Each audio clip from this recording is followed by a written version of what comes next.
Hello, everyone. I am Demetra K, and I hope that you are having a great day. Thank you for joining me here with Donovan, the recovering Democrat Saadiq, also known as the Black Yul Brenner, on the Demetra K Show, where we promote Black love, knowledge, and understanding of all things that go on in the Black community to make us an even better people, with the emphasis on even, because we're great people, but we can always strive to do better. Hello, and thank you to YouTube and Facebook, the other side of the conversation, to my wonderful moderators. Thank you for all that you do in holding down the comment section, as it is much appreciated. Today, we're going to be talking about Black America outraged over a viral rap song called Spin That, setting a bad example for our people. So for setting a bad example for our people, of course, y'all saw the thumbnail and all of that. Who do we have on here so far before we get started? We have Brother Dom, a triple OG moderator, Mike Nice, other moderator. How you doing? Hope you're doing well. Sister Shirley, another moderator. Dear self, what's going on with you? Troy, Clifford, JJ Mars in the building. All right, and Beverly White. Let's go ahead and get started for the sake of time, and then we'll go ahead and hear from Donovan. So anyway, Brother Arneva, how you doing? In case you live under a rock, and Donovan claims that he's never heard this song before or live under a rock, but there's been quite the conversation that I really did not want to get into, but I see that it's kind of grown. Thank you, Beverly, for the super sticker. I see that it's kind of grown some legs, and this conversation is just kind of all over the place. Now, of course, I cannot play you all the song for obvious reasons, but this is Young Miami. She is one part of the City Girls. I don't know if they're still together, but nevertheless, that's who she got into the spotlight with, the City Girls. Well, she has scored herself a very, I guess, viral song. They call them the Song of the Summer, called Spin That. Now, I'm going to read y'all some of the lyrics, but obviously I can't read you all of them because it is not for TV per se.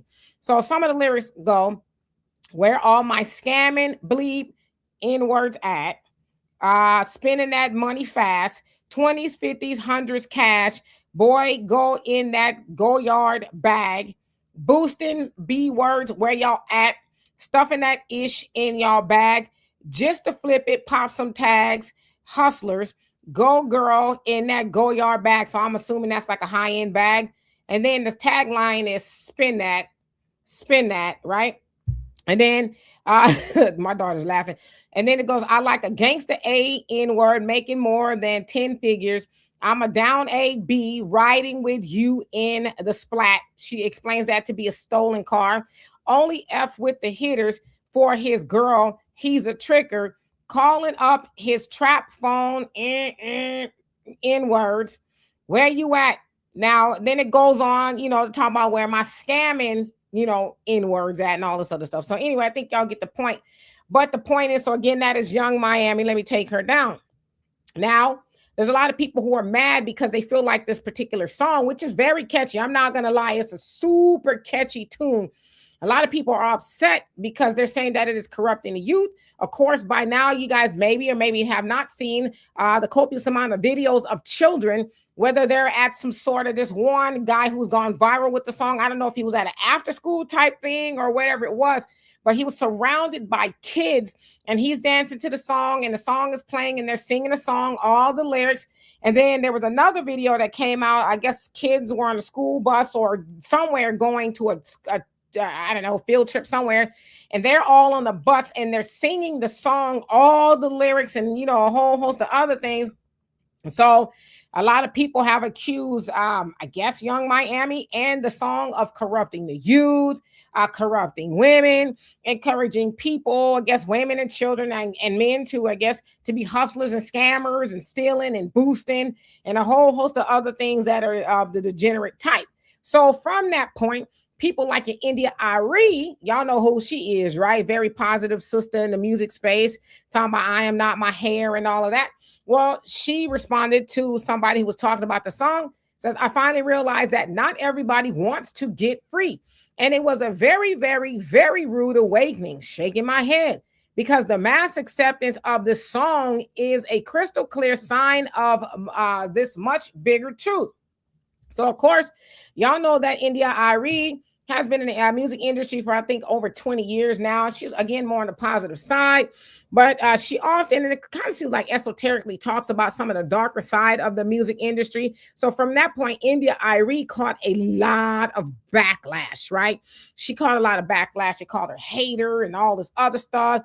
And then you have Niecy Gilbert from Brownstone. She tweeted this, and she says, "What saddens me the most about the Spin That conversation isn't the people attacking the opinions of two Black women in the music who have spent nearly 60 years collectively trying to uplift it, inspire it, and protect our community. It's the people who know something is wrong, yet choose silence to protect their comfort, careers, or peace of mind. Ignorance has always been loud. What hurts more is the silence of those who know better.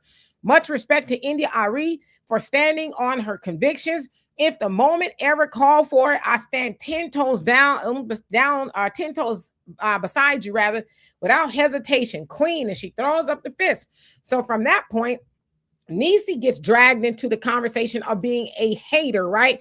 You all just don't understand. It's the song of the summer, because India.Arie also went on to say, well, you know, words have power. And the words that are being sung and that are being, you know, obviously the youth are hearing it for whatever reason, that is speaking into them and to a whole lot of people. And they're both, in a sense, are saying, well, why don't we just, you know, focus on something else positive? Now, again, as I said, it is a very catchy song. And you have people like Lisa Ray, who, and again, I cannot play the song, but she was doing the famous dance to the song and all of that. And she's got her bathing suit on and all of that. I couldn't show you the whole video because, you know, I just couldn't. But even she liked the song. But there are some people who are calling out India.Arie again and Niecy Gilbert and all the old biddies that have a problem with this song. So first you're going to hear from Trick Daddy and Uncle Luke. Shout out to Young Miami. Got the hottest record in the world. Not just the country. The hottest record in the world. They singing this China and Russia and Ethiopia. Shout out to Young Miami. You bad body old. I want to be given how you feel about this young girl and her song. All the negative music that come out, you want to simply try to target a young Black female that's doing something positive, that's in her bag. Everybody lived in the world of Jill Scott, and all music was Jill Scott and India.Arie and Afrocentric. We would be bored. It's just lyrics. So when this girl, India.Arie, or well, whoever the hell it is, listen, I have no problem with these Afrocentric type people, but they're always jumping into the conversation of wanting art to be created like they are.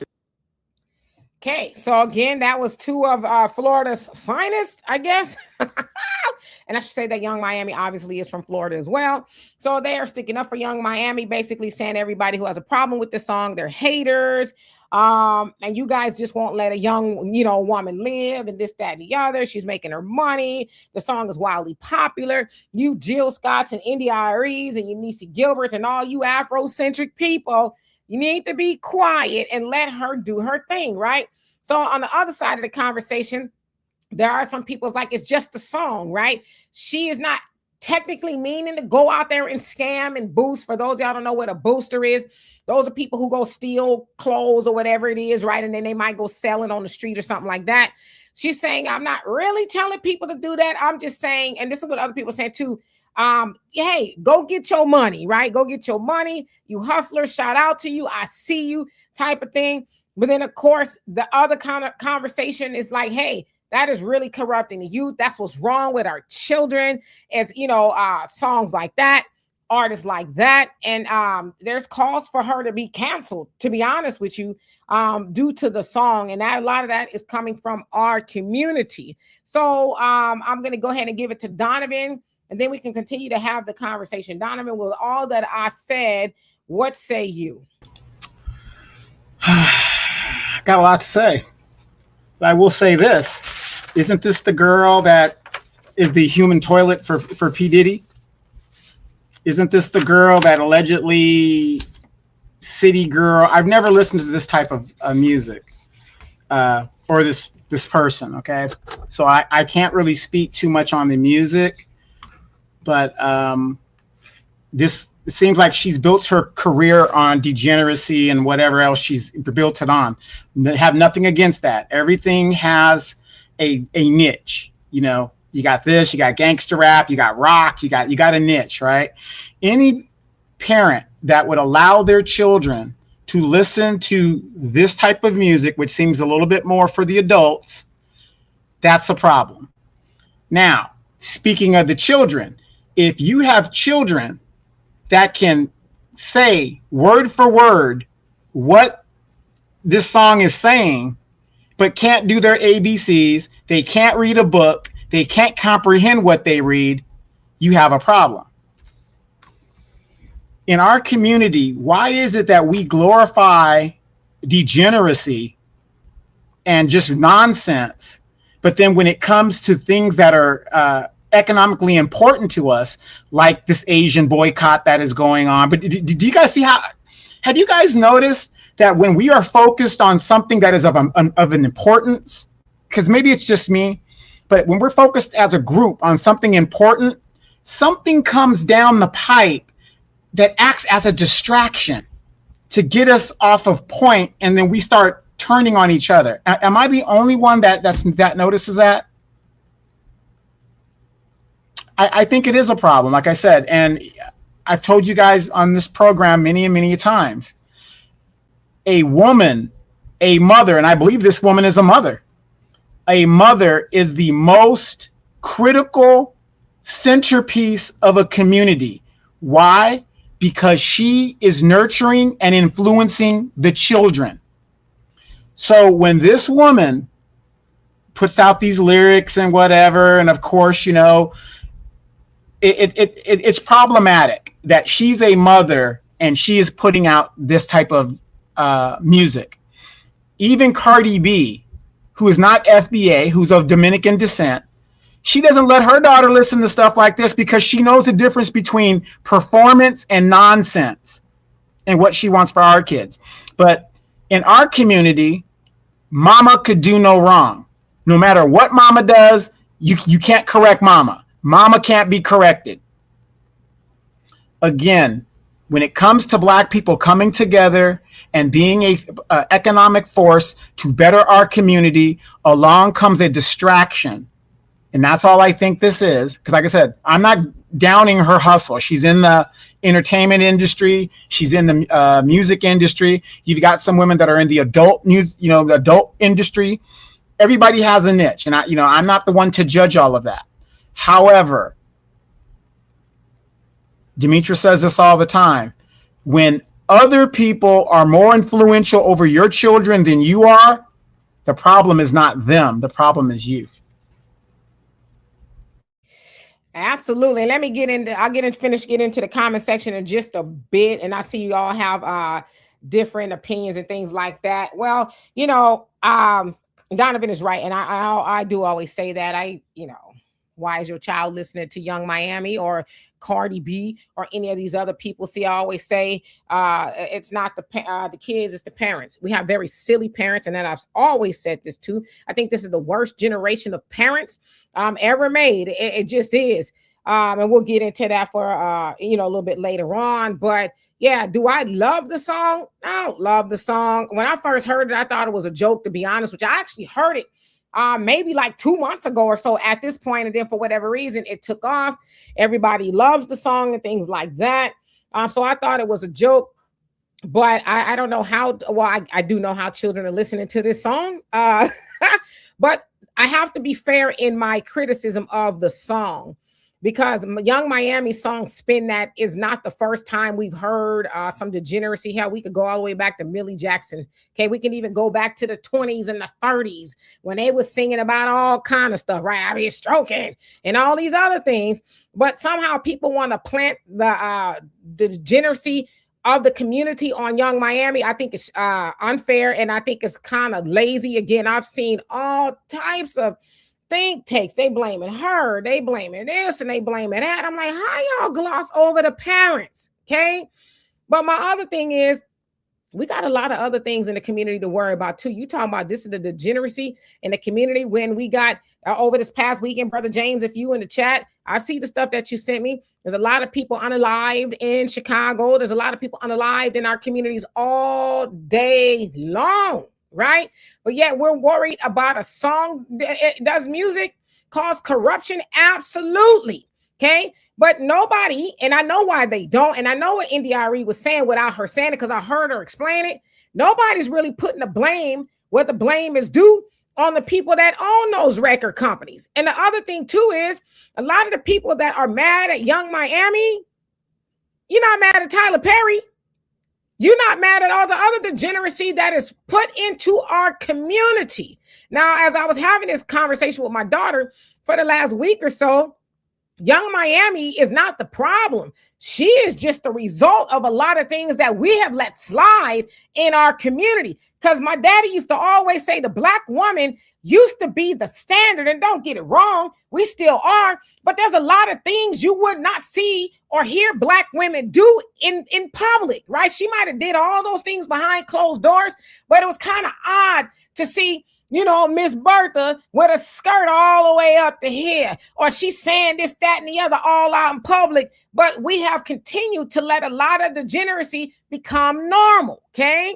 Oh, that ain't no big deal, child. When I was a kid, we used to get, but you know, that's how they get down now.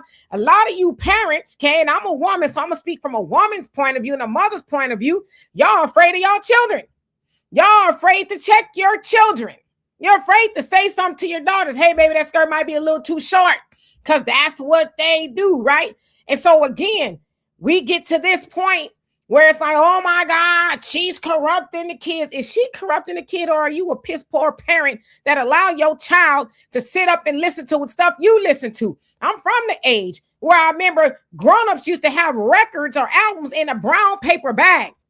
I'm from the age where you didn't watch everything your parents watch, but we're in the day and age where children are watching any and everything on TV, whether it's Power, whether it's The Chi, right? I used to watch The Chi, but I stopped watching it cold turkey because I did not like what Lena Waithe, right, has put out to Black people to watch. The Chi is a coming of age story. It started with them being kids, I think, in elementary school, but it's turned into all of this degeneracy. But yet when I hear people mad at Young Miami song, which is, however you look at it, is problematic, but you're not mad at all the other filth that is pumped into our community that we have made normal, that we have. The last time I watched one of Tyler Perry's things, somebody said, oh, watch it, it's really good. I had to turn it off. And I'm not going to be too graphic here, but Debbie Morgan, who is a veteran actress, and I think his name is Richard Lawrence. He's a veteran actor. They're in their 70s, okay? There's a scene where she pulls up on her son's house, and he's got a big, giant see-through, big glass window living room, and he is bending another dude over like you can see everything, and she's watching that, and she's not appalled by it, right? So I'm like, okay, wait a minute. Why is it that we allow certain things to slide, not even just in television and radio, but in our own homes, in our own community? And as I say to Brother James all the time when he's, you know, and I know his heart is in the right place, when he's emailing me these stories of all the things that are going on in Chicago with the violence and things. And I always think whenever he sends it to me, where are the men? Where are the men? Where has it become normal? See, that's why I want my shirt today. 10, that's getting a little big on me. 10,000 fearless. This was the call of the Honorable Minister Louis Farrakhan in 2015, where he was looking for 10,000 fearless men and women to go out into the community and save our people. That's what comes to my mind.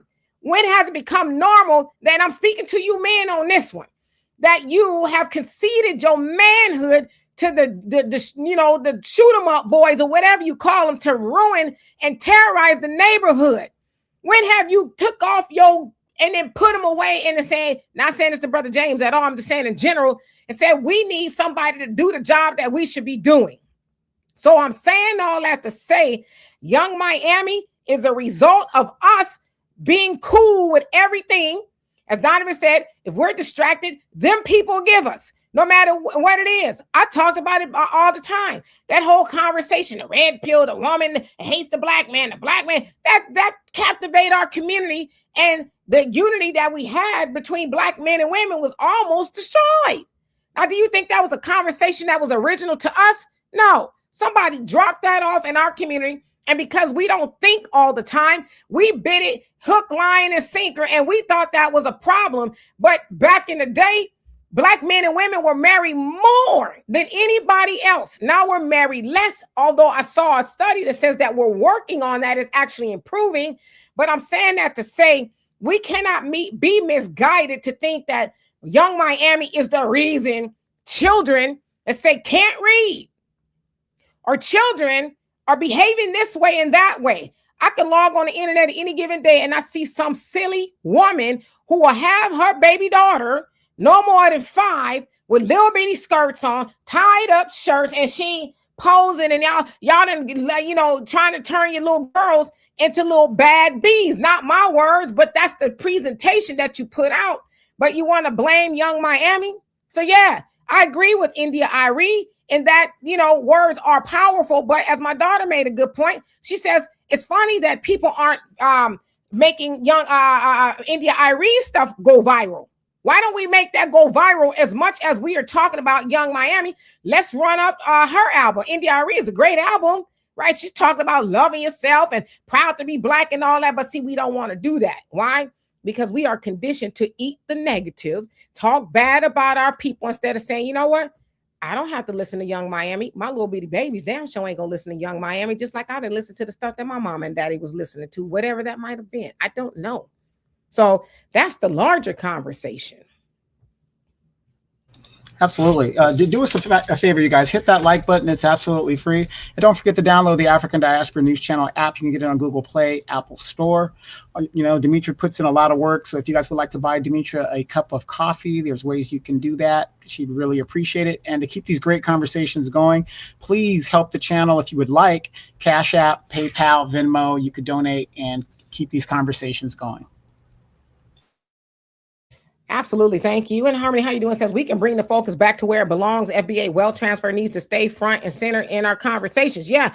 And I'm one of those people. I think we can have all conversations. And this is one I think that needs to be had. Also, as I was telling my daughter, I said, I think, unfortunately for Young Miami, I mean, she'll do well with the song and things like that. But I think, unfortunately for her, she is just kind of the symbol of the correction that's going on in the black community, right? When I say correction, I mean, now we're talking about the wealth transfer. Let's not give all our money to everybody else.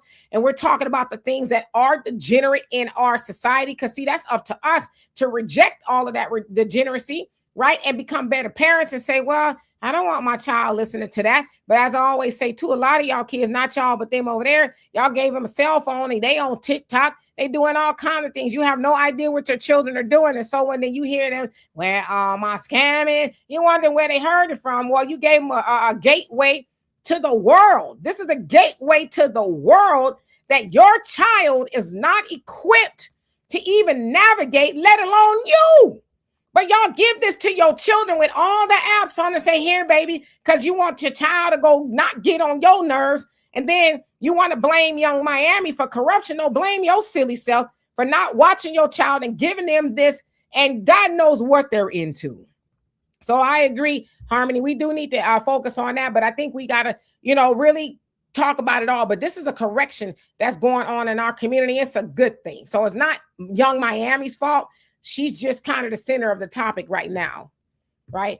Let's see. Cynthia, how you doing? You says, they do witchcraft in the studio to make the songs of this type addictive. Yes, and if you know anything about the Bible, and I really don't know a lot, but I know some, what was the devil's ministry? Music. Do what you want with that, right? Jay, how you doing? Thank you so much for the donation. Love and appreciate you. Says musicians of past did nothing to protect black music or ownership. Most of them don't own their masters, but they hop up same old in community. Well, I will say this too. I always tell you guys, I know a lot of y'all have watched The Two Killings of Sam Cooke. Again, The Two Killings of Sam Cooke, that's on Netflix, is one of the best documentaries you'll ever watch about the music industry and actually why a lot of black artists do not own their masters. And Cadillac Records is also a good movie to watch, and it'll explain to you why a lot of artists don't own their masters and or are fighting for their masters today. It was a game designed for them not to do that. So yeah, I get it. Scoop, how you doing? Says I would never allow my kids to listen to the degenerate, disgusting. Feels so glad my kids are grown. Absolutely. Corey, how you doing? Hope you're doing well. Joseph says I listen to NWA F the police and I haven't killed one of them. What? Yeah, I mean, but even go back then, where gangster rap was going on, that was a problem back then too. So there's been problematic music in our community for a very long time. Let's see, Danny, how you doing? Hope you're doing well. Let me skip down. I know I'm a little bit behind. African Native, he says always busy. So you're talking to Mike. Sister Shirley says hate to admit it, but I don't know Young Miami is. That's a good thing, I promise you. Avenge the Ancestors, how you doing? I hope that you are doing well today. T. Austin says absolutely true. Common Man, how you doing? Says, but back then the records were only sold to adults. Today they allow kids to buy them. Yeah, you know, but where the kids getting the money from? They're getting it from you. Not you, Common Man, but I'm saying in general. And do you not, as parents, monitor what your children are spending, what they're doing? See, that's the problem. Part of it anyway, or a lot of it. Cloudless, how you doing? I hope you're doing well. Let's see, who else haven't I seen? Eric, what's going on? Says Tyler Perry, Young Miami record companies and parents are corrupting the children. The parents are corrupting the children. I can't blame Young Miami, can't blame Cardi, can't even blame Tyler. The parents are corrupting the children because, like I said, I didn't watch everything my parents watched. I just didn't, because I was a kid. You know, but you bring up a good point with that too. When you talk about, like I said, I don't want anybody to think that we're making it seem like the older generation is just these angelic type people, because let's face it, this is the I can only speak on the generation before mine, the baby boomer generation. This was the free love, this, that. That was the first generation. If you look at it historically, the baby boomer generation was the most, and this is not a negative. So if you're of that generation, don't take it as a negative. They were the most changing generation in this country's history. The things that they did in the 60s, the 50s, and the 60s was so against the grain that they actually changed this country in some ways for the better, in some ways for the worst. But if you look at that generation itself, it was the first generation that went against tradition, their normal tradition. And that's just a fact. So let's not sit up here, because if you open your old photo albums, go to grandma's house and open the photo albums. The women were always dressed nice. The men were always dressed nice. You didn't see any pictures of people with their pants sagging down by their ass and all this other stuff. Everybody was dressed nice. Then you get to the baby boomer generation, right? What were they doing? You know, everybody back in the day before, everybody had a haircut. You know, they had hats or whatever they were doing. Then you get to the baby boomer generation, Afrocentric, right? Everybody's got their afro out. They're growing their beards, the sideburns, the style changed, right? Then you see the Cadillac, the pimp culture, and all this other BS, the drugs, the actual counterculture that actually happens. So we're not sitting here saying because we're older, you know, oh, these kids are out of control. Everybody is doing what the generation before them did and pushing the barrier a little bit more. Absolutely. And Barry, thank you so much for that. I'm trying. Common Man, thank you once again. You say, yep. And thank you also to Vinny and Jay for the donations. Love and appreciate you. Common Man says, yep, I'm 64. And when I was a kid, we couldn't listen to Red Fox, Rudy Ray Moore, Richard Pryor, Cheech and Chong. He says, I saw Cheech and Chong as a kid, but that's a long story. Says they were only for adults, but all that changed in the late 70s and early 80s. Absolutely. And yes, Richard Lawson, I said Richard Lawrence, but yes, Richard Lawson is the name of the guy that's on the Tyler Perry, his veteran actor, one of those shows. Oh, the guy that was married to Beyonce's mom, Richard Lawson. Yeah. We know who Richard Lawson is without talking about Beyonce mama, Miss Tina. He's a force all by himself. He was some before he got with Miss Tina.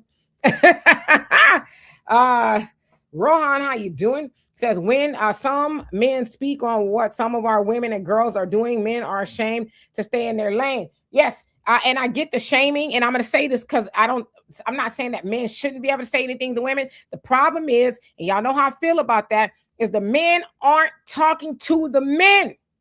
There's a lot of men who sit on here or everywhere, women this and women that and women this. But, you know, I got Brother James, and I do love him very dearly because I know his heart in the right place.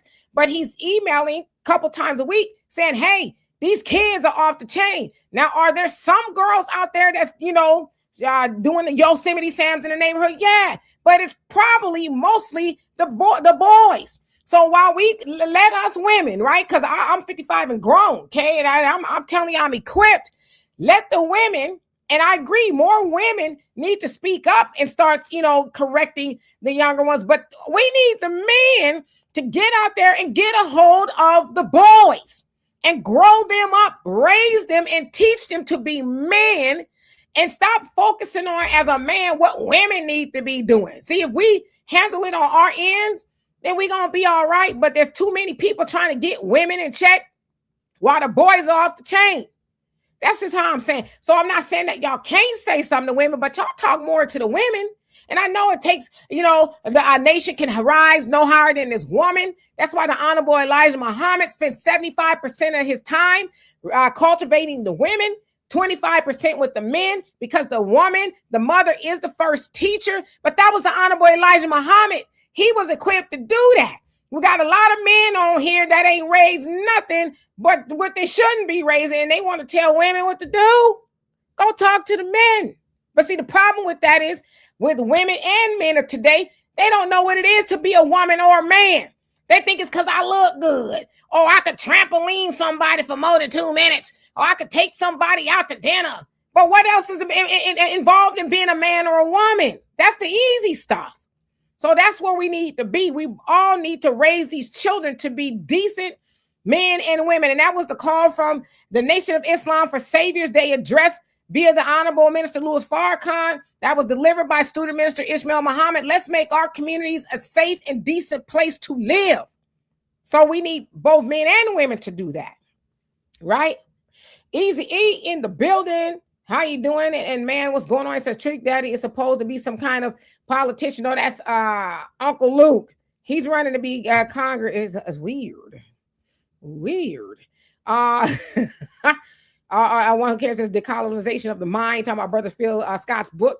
Absolutely. King Shaw, he says parents got to raise their kids. Yes, have to. But a lot of parents don't even know what it is to be a parent no more. They just think I have the child, I feed the child. And that's another conversation we got to have. I'm seeing way too many stories of, and I know it happens everywhere, but our children being unalived by parents. I'm seeing too many stories about that. So we can focus on young Miami, but we got an emergency in our community that that's not being solved. We got to get to the bottom of what's going on in our community. When I say parents unaliving children, I'm not talking about abortion. I'm talking about these kids who coming up missing, and then they did something to their babies, you know. So we have to have that conversation too. Don't need what's going on with you. Hope you're doing well. I'm just gonna go so that skip down a little bit. FBA. D, what's going on? Says the music is free now. Yeah, you can stream it, you know, on different streaming. Jim Journals, how you doing? He said never heard of the song. Rhonda, what's going on with you? Says after rappers delight music went to hell. Yeah, you know, but that was all by design too. When we were becoming conscious and loving to be black and, you know, all that other stuff, they was like, heck no. And a lot of rappers talk about Too Short. They all talk about that. They wanted to make better music, but these record executives was like, no, we need y'all to get out there and let it rip. As much disgusting as you. That's why music nowadays, like, they play this stuff on the radio. I was in the car the other day and I heard them some song talking about stick it in my throat. And I'm like, this is on the Breakfast Club. Who is this conscious? They're very conscious, right? They're the conscious of the black community. And I kid you not, the song was playing on the radio. I said, well, if that ain't disgusting, that how many parents are riding their kids to school in their car and that song is playing and they're not even going to turn it off. Maybe not even paying attention to the lyrics. And those lyrics are going throughout the airways. Horrible. Bernie's, what's going on with you? You say, unless you can shut down all strip clubs, rappers are going to keep making music for it. It's a strip club song. Yeah, but your child shouldn't be in the strip club, right? Right. And as far as strip club goes, with the way the economy is, the strip clubs are going out of business because nobody wants to pay that kind of money for some stank coochie. Oh my God. Wow. Zachariah, thank you. Wait. When I was in Hawaii, didn't I tell you the clubs over there were going broke and closed down in Hawaii because it's so expensive in Hawaii? Nobody's going to the club. So now the single moms are going to be suffering. She'll be all right. Zachariah, thank you so much for the super sticker. Love and appreciate you for that. Scoop, thank you. You say, stop being lazy parents. Your 5-year-old doesn't need an iPad or a phone unsupervised. I don't get that, Scoop. Well, like, why does your child, even younger than 5, they got all these apps but if you ask them to read something, they can't read. A lot of times they can't even put a sentence together, and it's sad, right? Well, again, this is all by design. Hey, Thunder, how are you doing? You must be a very busy man. I hardly see you anymore. Black Plumber, what's going on with you? You say not true, and I wish I knew what that was in regards to, but I don't. Tamika, what's going on with you? Hope you're doing well. Facts not feeling in the building. Says peace and love, family. Remember a few weeks ago, Iran made a rap Lego song about the war and U.S. history that got millions of views. Black rappers can make the same song, but their white supremacist handlers say no. There you go. That is by design. But wait a minute. We keep talking about the wealth transfer and all this other stuff. Why are we dependent on these white record labels and stuff like that? Why don't we start making our own record labels? I mean, you got streaming on the internet and all this other stuff. So why are we dependent on all this stuff like we can't build it ourselves? We're getting back to the awakening to where we're going back and doing what it is we've always done. Do you guys realize all of these other groups that we opened the door and held the door for came here because of us? We already know that, but we had already wrote the blueprint on how to deal with white supremacy. That's why we had our own communities, and we did it without any government help. So now we just got to get back to doing what we did before. You guys have seen the 5 heartbeats. I said my office hours are. We had our own record labels. We had our own black grocery stores. We had our own black beauty shops. We are just circling the block, getting back to what we always knew we could do. Again, nothing against the baby boomers. They thought integration would be a better thing for us, but it actually destroyed our economic communities by giving our money to the white man. So again, we could do all this stuff by ourselves. As a matter of fact, real quick, the African Diaspora News Channel has an artist on there that just dropped a new single. And if you guys know about it, if you want to hear the music, this is what I'm talking about. Brother Phil Scott, he is promoting and I don't necessarily say producing, but promoting his own artists. The people that want to, these young ladies that want to sing and young people that want to sing, he's doing that. Let's get back to it. It ain't like it's impossible. We could gatekeep our own music if we want to. Yes, indeed. Barry, he says, I do speak to these young men. I tell this, ain't it, cause one day you're going to look back and regret your decision. I used to be a young man and I did some things I regret, but I'm retired. And when I see these, your comment cut off. Yeah. And that's where we have to be. We have to become mentors. We have raised, and I say we, because I believe in a village mentality. We've raised a generation of children who will not listen to us, who will not take advice. And as I say, there's a lot of parents out there scared to death of their children. And I just don't understand. There's a lot of things I would do before I'm scared of my own child. I promise you. Velvet, what's going on with you? Hope you're doing well. Let's see. And yes, Easy, I saw your comment about the Million Man March. Yeah, that's what people were told to do. Come back and make the community better, right? Thunder says, Marcus Aurelius said, do not argue about what a good man is. Be one. Come on now. Come on. I love that. All right. So let me just skip down time so I could catch up. Corey says some of our black parents are hurting their kids. Yeah, we need to figure out why that's going on because that is sad. I swear it is. Trapping's rap. How you doing? Says the problem with the male and female relationship is a female that get that bad advice, choose child support over the relationship with their kid's father, choosing child support. What men supposed to do? Well, I will say this to you. Don't lay down with a woman you don't want to pay child support to. Don't lay down with a woman. I know sometimes it happens, you get married and things. I know sometimes that happens, but that's not the average. The average is A lot of you men, and because you brought it up, I'm just gonna keep it real with you. Y'all lay down with a woman, you don't ask yourself no questions. Do I want to spend at least 18 years with her? Do I want to pay her child support for 18 to 22 years? Would I want to marry her? Is she the woman that I could see raising my children? If you answer no to just one of those questions, zip your pants up. Zip your pants up. You ain't got to lay down with everything that let you do it, right? You don't know nothing about this woman, okay? And then she talking about, I'm pregnant. Well, I don't know what you want me to do about all of that. And then when she take you to the white man, then you're mad, right? That's what child support is there for. It became a thing because and it wasn't really because of black people. It was because of them other people, their women having to force them to pay child support, after they done made obligations or whatever it is. And so child support serves a purpose to enforce you take care of your children. But the way to avoid that is stop putting your thing in women you ain't sure about. I'm just saying, abstinence is you just don't do it. I don't know. I know somebody probably gonna get mad, and I'm not saying that women are perfect, okay? And I know there's some men who will say, "Hey, I'll pay, some money. We ain't got to go through the system." I think that's the best way to go, right? Are there some women who are money hungry? Yes. But did you find that out before you laid down with this woman? Was you even trying to be with this lady other than the 2 minutes you was up in her? I'm just asking. JJ says record companies sexualize black women entertainers, but never force Taylor Swift to show that skin. Well, we're not. I mean, we know that, but people want the money. They go to a lot of times to people who are impoverished, right? That's usually their story. They go in and give them a giant bag of money to do some of the worst things known to man, and to sell that to everybody else. But again, like with the record companies, that's why I tell y'all to watch the 2 killings of Sam Cooke, because we've had record companies and we still do. But y'all got to realize the game that a lot of these black record companies are up against is, there's, mob activity. There's a whole lot of things going on. I'm not saying it's impossible, which is why there are a lot of artists that they stay independent. I just learned, as my daughter was telling me, Bad Bunny, the Puerto Rican artist, he's independent. And he's one of the world's most streamed artists ever. And he's independent.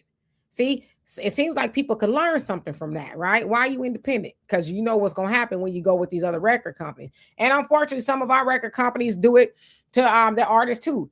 Puff Daddy is a perfect example. So yeah.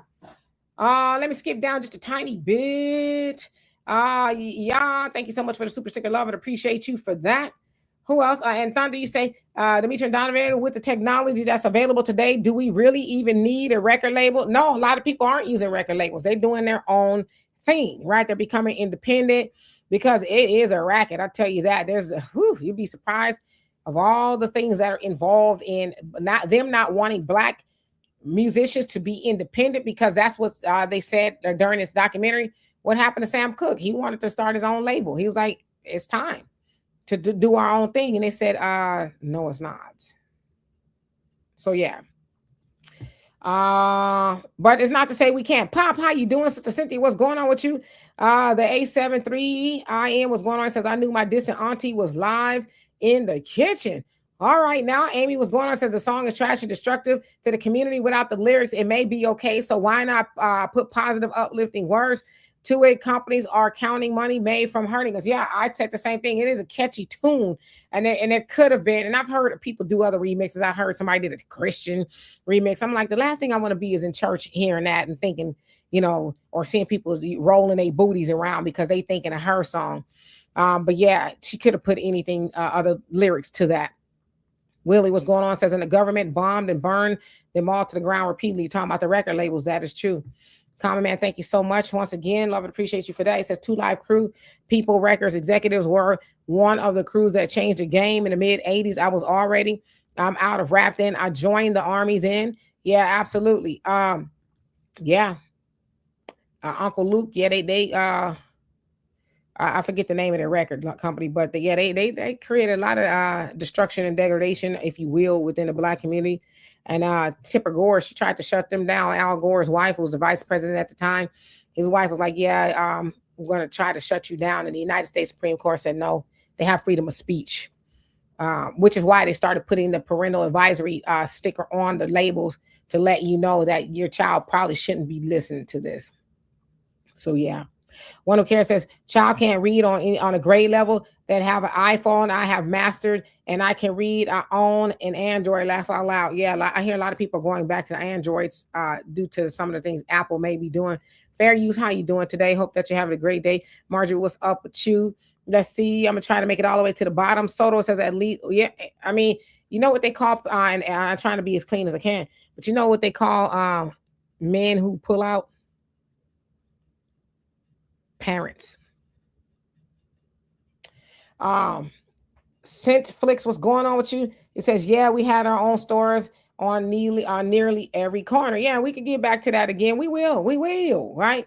Jersey Rick, it says you can easily get your own record label. I have one and make music, but I'm not known. These popular artists can easily do it and make their own music and make money. Yep.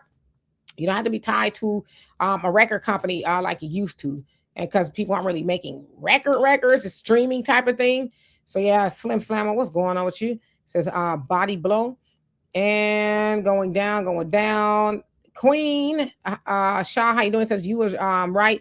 People come up the way they were raised. Yeah, you know, but people ain't raising their children no more. They're just having them, putting some nice, cute little clothes on them or whatever it is, and they just, hey, here's a phone right out the womb, right? They take their first breath of air and then they get their first iPhone. So we got to stop that. We got to actually participate in raising our children. Sunlight says Taylor Swift is not desperate for money. No, she's not desperate for money, but we know that they're set up, they being a white artist and even some of the other artists, they're set up just a tiny bit differently than ours, right? I'm telling y'all, and I'm going to say this. I wish that our people would study history more and read more. Because when we read more and dig off into the crates of history, then you'll understand why things are working the way they do with our community. Our community has always been set up, even back, obviously back from the plantation, as a spigot to draw money for everybody else in every way, shape, and form. And other groups of people who have come over here, they have just learned the blueprint of what everybody else, you know, let's say like the Jews and the Gentiles, as they would, I know they're separate, Jews and Gentiles would do. Other groups of people said, oh, well, we want to use that same playbook on Black Americans, and we just fall for it all the time. So we have to study history and figure out why these things are done to us, because I'm telling you, no other group of people in this country has had done to them what has been done to us. So yeah. LaFace, yeah, that's Babyface's record, and L.A. Reid. Yes, indeed. Let's see. Skipping down. Nick, what's going on with you? Hope you're doing well. Todd says, heard the message today from a preacher. Better to train a child than a repairman. Come on now. And that actually came from, was it Frederick Douglass that said that? I think it was. It was our original quote. So yes. King Shaw says, you got to pay to play. Child support was designed for deadbeats. Yeah, it's just the truth. Poppy say the owl shop and bobbled head comes with 2 hairstyles, a conch and a jerry curl. What you talking about, Willis? Easy, what's going on with you? Shalom to you as well. It says, for Christ, light rather, frequency on earth, spirits have no color, race, religion, gender, or age. Just good or evil spirits are taking the minds and hearts of young people and old. Okay. Michelle, how you doing? Says the youth is already corrupt in many different ways. And then you put NDRE. Yeah, they're very, there's been corruption all the time. I think it's probably a little bit worse because I think that we as parents, we have just taken our hands off of our children. You don't know where they are half the time. They run in the streets. They, you don't give a damn. Not you. I'm just talking about them over there. Don't give a damn about your kids. You don't. Our parents with no cell phones, no pagers, no, none of that used to know where we were because they had to know where you were. And if you didn't tell them where you were and they had to come looking for you, it was going to be a wrap. How many of you guys remember back at the old school dances and your mom or dad went up to the DJ and the DJ had to call you out so you can go home? Hey, and don't have Miss Gloda Dean come up in there with a belt hanging, talking about, now, didn't I tell you to meet me outside? I told you if I had to come up in here, it was going to be some problems, right? So you just knew that your mama and your daddy, okay? Because if your mama had to snatch you up, your daddy was going to finish you up, okay? So you knew better. You just did. I'm not saying we were perfect, but we kind of had, you know, we had a little bit more fear of our parents, because our parents is like, call the police. I'll go to jail, but when I get out, I'm going to go right back. See, we knew that. These kids nowadays, that tap the whole damn house, whoop the mama butt, whoop the daddy butt. You call the police on them, you know, and then no, they'll call the police on you. Talking about, and they mean to me. Did you see what this sucker just did to Bob? So, yeah, we need to get back to our snatcher, not in your little behind. I'm just saying. Jean, how you doing? Says this has been going on for decades, influenced youth for decades, not positive. Yeah, we have, like I said at the beginning, we have normalized a lot of degeneracy in our community. I'm telling you, there's a lot of things that, like I'm 55, right? So I remember like not being able to go to church with your grandmama or anybody, right? I was born in the Nation of Islam. And I remember going to church with my dad, or the mosque, okay, or temple, however you want to describe it. Men sat on this side, women sat on that side. You didn't get to go in there dressed any old kind of way with everything hanging out, your skirt all the way up in here. No, they would make sure you get right before you go up in there. Okay, you needed to come into the mosque appropriately, and even the church. Back in the day, you had the usher board, right? The mother board be like, she can't come in here like that. Or that young man, he needs to. But nowadays, you walk the woman with the breasts and thighs hanging out all the way to the front of the church and sitting right in front of the pastor. And he got a problem too, keeping his eyes on his Bible, but yet you usher her up to the front of the church instead of saying, well, you know, we got a choir robe or a little moo or something you could put on. But you know what they say? Oh, well, it says come as you are. And that's not okay. But it doesn't say, you know, lower the standard. It doesn't say lower the standard of the church to the world. It says, you know, use some common sense. But see, we made things normal that shouldn't be. Well, Demetra, have you seen some of these apostles, these female apostles and pastors up in the churches with their BBLs and stuff like that? And, you know, I don't go, I'm Catholic. I don't really go to those churches type like that, but I've seen like in videos, and I've seen YouTube preaching, you know, segments and programs that they have. And I'm looking at the chick and I'm thinking, is she the pastor or is she a visiting testimony or whatever she's doing? But a lot of these women that are pastors are adopting the culture, which is also leading a lot of the young women that do go to church. Because let's be real, y'all. Most of these young people do not go to church. They do not. So let's just be real about that. But the ones that do, if that's the pastor and the pastor is dressed a certain way, or even the pastor's wives in the churches, look at how they're dressed. So instead of being influential, these people are being influenced by what's going on outside of the church. So what do you have to say about that? I mean, yeah, yeah, that is a problem. But, you know, the women are out of their minds, and the men are out of their minds too in the church, because we know a lot of times, not all churches, but a lot of churches, the pastor got one on the motherboard, two in the choir, got, you know, the deaconess board, you know, they doing something strange for the church. So there's a lot of degeneracy going on that we have just made normal. You know, the church is a whole different conversation. Mama Deb, thank you so much for the donation. Love it. Appreciate you for that. Comment, man. Thank you once again. It says we sold our rap jams out of our old cars. Yep. It says because we, when we started, no radio station or record company would touch us. If not for Sylvia Robinson's son, says rap would have never got discovered. I'm familiar with the name, but I don't remember who her son is, if you don't mind enlightening me. But absolutely, we did real quick. Name the song that Sylvia Robinson is famous. What she had a couple of songs that she was famous for. One of the biggest ones she had in the 70s. Can you name one? No. Remember the song Pillow Talk? Sing it. Hey, baby, let me be below. Talk with me. Okay, Mhm. yeah. Yeah. So Uh, she was an artist before she was the CEO. got you. T. Austin says, my mama caught me playing in class one day, and that's something I never did before. She got me good in the hallway. Yeah, so you get tapped up when you act up. That's how I grew up too. Wasn't no, we're gonna wait till we get home type thing. It's like, yeah, you're gonna get tapped up where you act up. Back then, things were a little bit different, right? Jupiter Joy, what's going on with you? Hope that you're doing well. Dundada was up with you. Says my mother used to whip my tail at 3 a.m. in the morning, and I thought I was having a bad dream. Well, damn, what was you doing at 3 in the morning? Woo, that's crazy. Did you deserve it? Let's see. Sweet. Well, that's kind of pretty messed up. My grandmother used to get like water, and like, put it on you. My uncles and them, and just throw that water in your face or whatever the deal is while you're sleeping to wake you up. Oh boy, I went through a lot of things in life, but I ain't never been through nothing quite like that. Oh yeah, with throwing water in people's face, you could kill somebody actually doing that. Anthony, how you doing? Chicago in the house.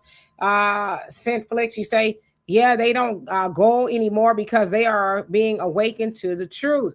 Yeah, the church, right? It's good for some things. I'm not discounting the church, but there's a lot of degeneracy going on in there too. That's why one of the reasons I stopped going, I'm like, hell, y'all cutting up more in the church than they are in the street.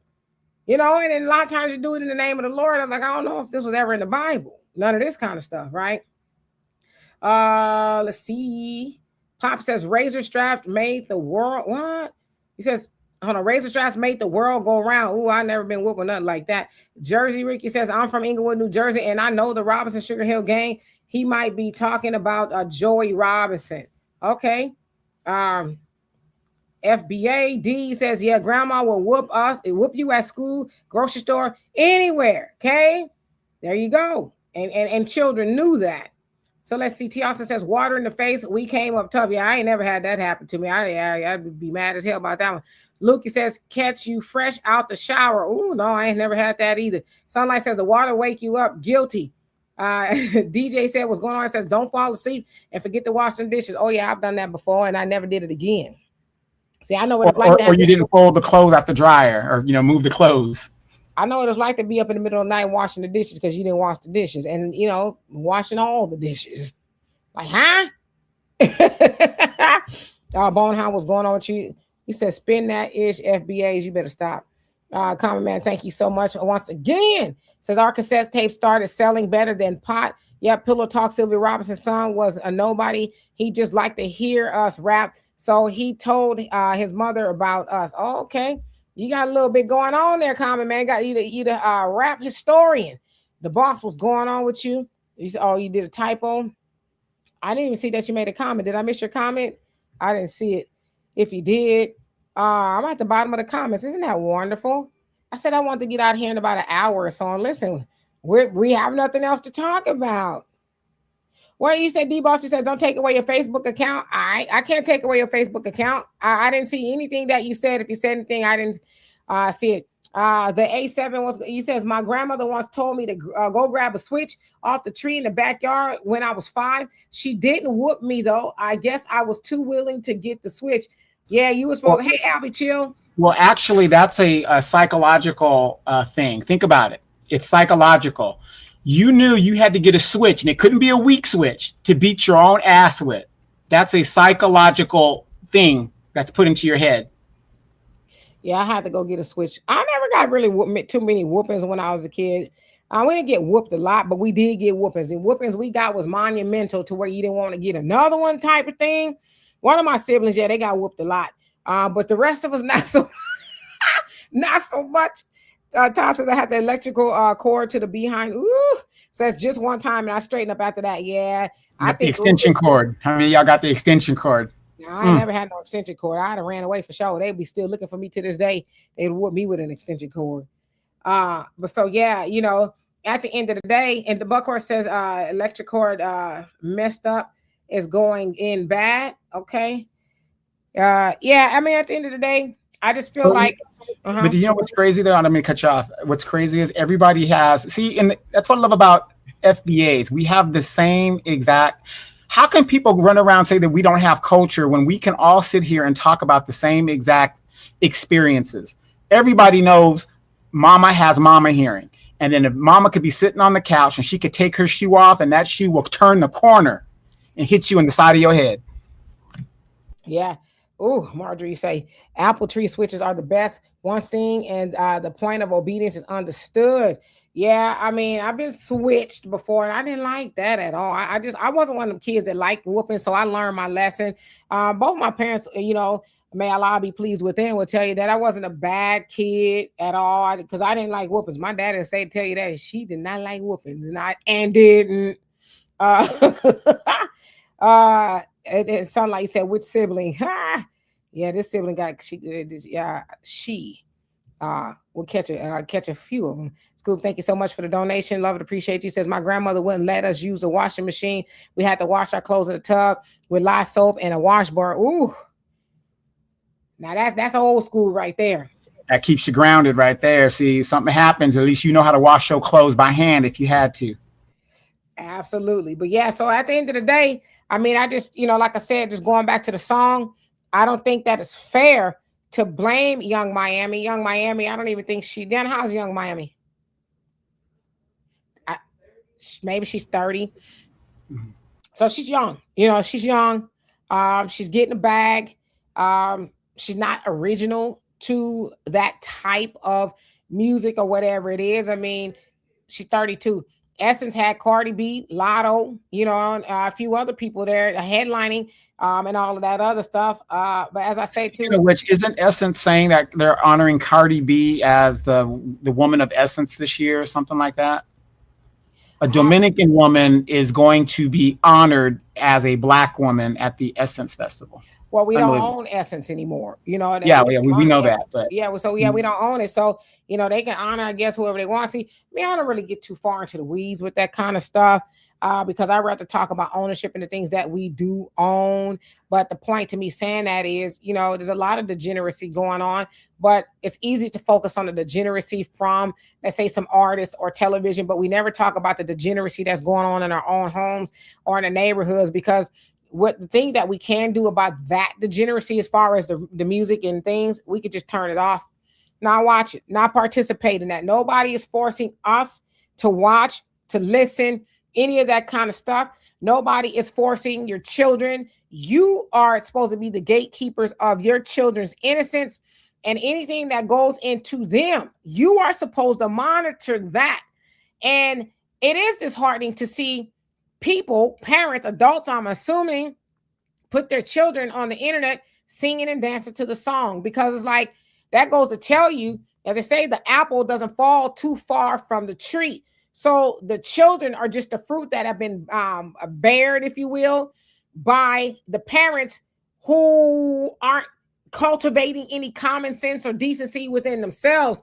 So what makes us think that they're going to cultivate that in their children? Because I think you have to be a special type of fool to upload your child dancing and singing to that song that is not for them. Young Miami didn't make that song for children. She made that for adults. Now, if you are dumb enough to allow your children to sing that and hear those lyrics, that's not Young Miami's fault. It's not even a record label's fault. But see, you know what it is our fault? What's our fault is we won't get no knowledge. We won't get any understanding of anything. We just wake up, as my dad would say, we don't plan. The day plans us. You don't think strategically about raising your children. You don't think strategically about yourself. Like, how many people actually have a routine that they do every day or try to do every day, right? For the most part, when I wake up, I, pray. I have my dad's prayer cloth. Most times I get on my knees and I pray and things like that. I read something most of the days, and then I go to the gym, right? So I start off mindful. I try to start my day off mindful. I drink 32 ounces of water, in the morning before I eat anything or anything like that. So like I'm mindful, and then I know what I'm going to do for the most part, all, the week long and things like that. Now, when I was raising my child, she's 33 now, right? I said that too loud. She's going to be mad. But when she was young, I was a plan. I didn't just roll out of the bed and say, "Help, get ready for school." We gonna be late. I made sure her hair was combed for the week, right? I made sure her clothes was laid out. I made sure her lunch was packed. Made sure she got to school, whether my mom or somebody took her, because sometimes I work, or I took her on my days off. So there was plans. She had things to do after school. My daughter was always involved in things, because when I grew up and my siblings grew up, we were always involved in things, whether it was sports, whether it's something academically outside of school, you name it. We were always doing something. We were cultured. And that's another conversation we need to have. We don't culture our children anymore. How many people take their children to, let's say, the theater, a museum, or to do something where they would have to put on a nice little dress and a suit and go to dinner or something like that, right?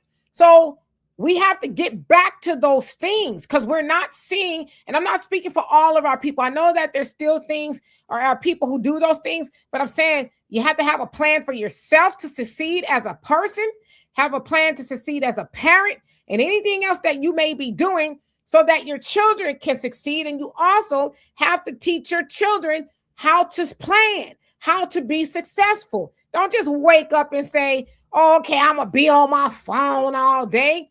I had chores when I was coming up.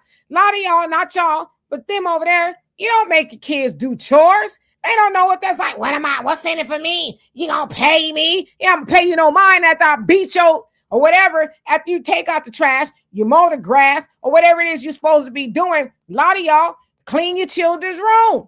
They don't clean their room. It's a lot of, I don't understand. So what I'm saying is, we got to get back to where we have a plan. Because as my younger brother always says, if you don't have a plan, there's somebody that has a plan for you, whether you like it or not. So we got to get to a point where we don't see children on the internet dancing and singing to any and everything and doing any and everything. We got to get back to that, because that's nobody else's fault but our own. Record companies there to make money. Exactly. And in closing, I just want to say this. I remember going to some of my friends' homes.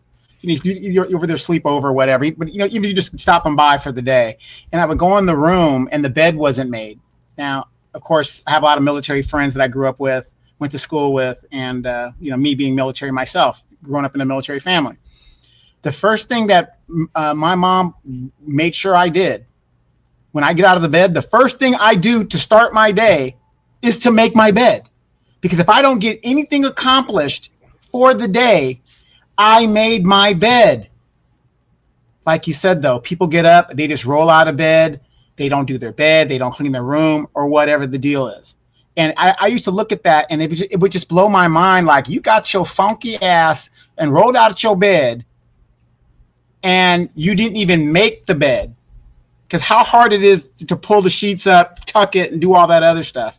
And that tells me a lot about a person that won't. I understand sometimes you're in a rush, whatever, but even if you're in a rush, you still should pull the thing up, whatever the deal is.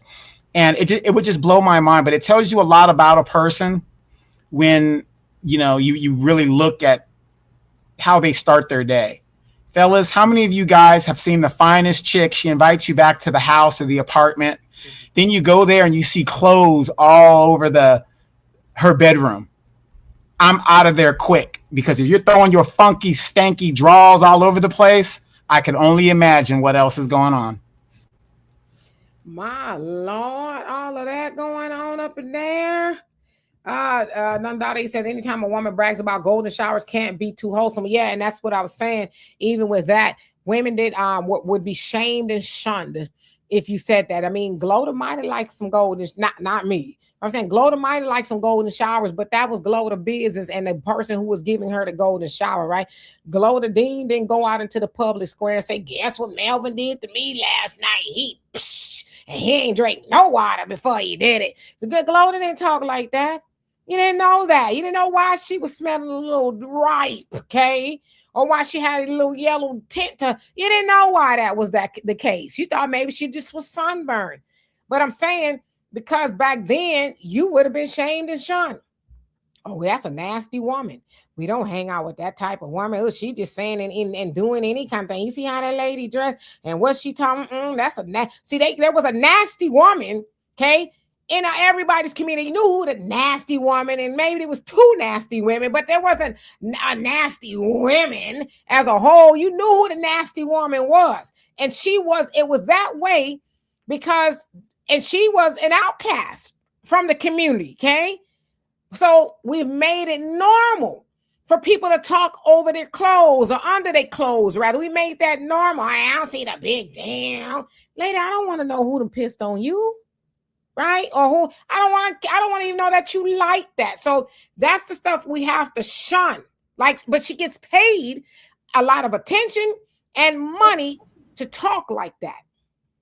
Right. But it also goes back to like the Houston rodeo you guys recently had. I mean, grown women that are going to an event that kids might be there are dressing in their stripper uniforms. I mean, it's like, where's the common sense? I mean, you're talking about women that are my age that were dressing like that, that became a problem to where the event had to instill a dress code.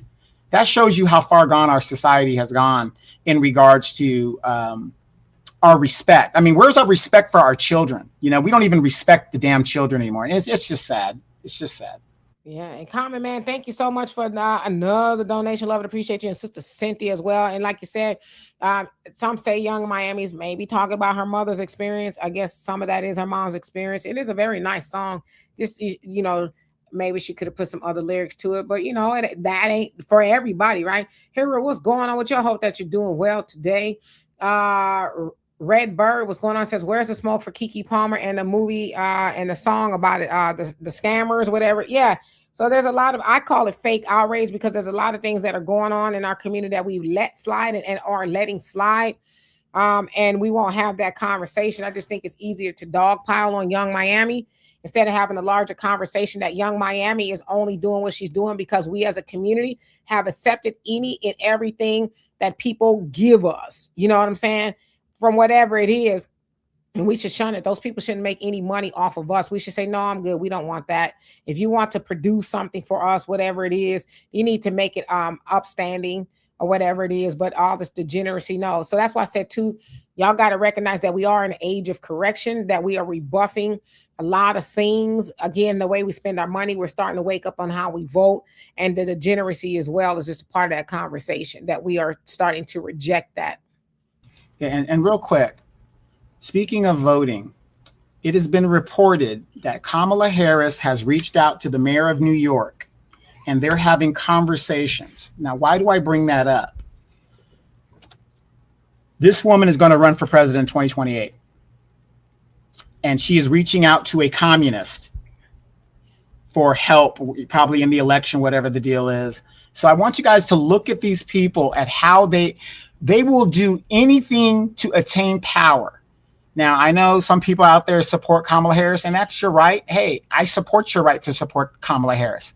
However, this woman has to go through a primary. She will not make it through the primary. This is the same woman that now she is saying, she's like basically kind of saying she kind of supports the Palestinians, when she unilaterally said she will give Israel all the arms they need to defend themselves. But do you see how politics works? It's about power and money, nothing else. It has nothing to do with ideology or whatever. It's about power and the money. So just be cognizant of that as we're getting closer to these elections. I mean, the ancestors, thank you so much for that. Love and appreciate you. Says the term strawberry, put it out there for our women, man. That I remember, especially in California back in the 80s, I think that's kind of when I first heard it, a strawberry, and it wasn't like a good thing to be called a strawberry. Strawberry, grape, hype. Yeah, no, it wasn't a good term. Okay, somebody call you a strawberry, you need to slap their face. I'm just playing. Repping magazine OG, what's going on? Just says, I almost got jumped last night when a crew of 10 over 40 women twerking and rapping to the song. So I asked, where your blood pressure at? You crazy. I see why they tried to get you. Shadow Papito, he says, I'm using voice dictation. Please forgive any typos. As a regular person, the only way I found out about this was via YouTube recommendation. That means I had to look it up, the song up. Yeah, I've heard it, obviously. and I've seen a lot of conversation about it, and I'm just like, people are just all over the place with who's to blame. All the song is it. Like, there's a lot of things that we should be shunning in this community. A lot of things. Yeah, the song, we shun that, but we could start. There's a lot of places we could start with things that we need to shun. I don't have a problem with shunning the song. I don't. But there's a lot of other things that should be shunned as well. Honestly, again, the way we vote has, well, it's probably gonna be a stupid question, so I won't ask it. Anyway, Sister Shirley says Kamala will probably lose again. Yeah, she's been kind of quiet. Unity of Strength, how you doing? Says she will never get elected. They think that she will. You know, they're gonna try to trot her out there. I've seen. There's no way. The donors, she has to have money. They're not going to do it this time. She has no way of winning, especially she has to go through a primary. She has no way of winning. Matt, I'm not saying it's the song of the summer, but in some cases it is the song of the summer. That's what it's been dubbed, the song of the summer. It's wildly popular. I saw that it charted #1 on some chart. I can't think of the name of it, but yeah, it's a very wildly popular song, and it does suck, unfortunately, that song is the song of the summer, or it's trending or whatever like that, because there are a lot of songs that should be trending, like India Irie stuff. Okay, we can't say that we are interested in consciousness and we don't run those things up. Lauryn Hill, okay, we should run her album up because it's still relevant, right? The things that she was saying, but that's, I think, to me, as my daughter was saying, is the larger conversation. Let's run that stuff up. Ain't nobody gonna block you, Buck Horse. No, you're not gonna be blocked. That's the larger conversation. Is we should promote positivity, as I always say. You know, especially some of the things in our community, we talk more about the negative things. For instance, let's say the nasty woman, whoever this nasty woman is, she could have done something, and that'll be trending. Did you hear about this woman? It's like, what about Glodine down the street to feed the kids and the homeless, and she do this, that, and the other? She's an upstanding woman in the community. We don't never talk about her. Or Mr. Melvin, who is mentoring boys and sports and things like that. We want to always give light to the degenerates in our community. And I'm not saying we shouldn't have both conversations, but we have more of the one conversation than the other. But I just feel like with the outrage in our community about this song, I think it's disingenuous. I really do. I think it's disingenuous because there's a lot of other things that are harmful to us. Again, Young Miami song is just the result of us being all right with, lowering the bar. Every time you turn around, the bar gets lower and lower. And what do we do? Well, I don't see the problem. Y'all just was mad because when y'all was young, y'all was done. And then the bar keeps going lower and lower and lower. And pretty soon we limboing in hell because the bar has gotten so low. And it's so low to the point to where we try to have conversations, especially with the young or whatever. We can't because they have seen the stuff that we've allowed. Are y'all just mad? Or y'all just hate? And it's like, no, I can see your kitty cat. Your dress is too short. Well, you didn't see this is what, you know what I'm saying? Because we have allowed that to slide. Okay. We could talk about the bonnets and the house shoes and the wife beaters and the sagging pants. That stuff has just been allowed to happen.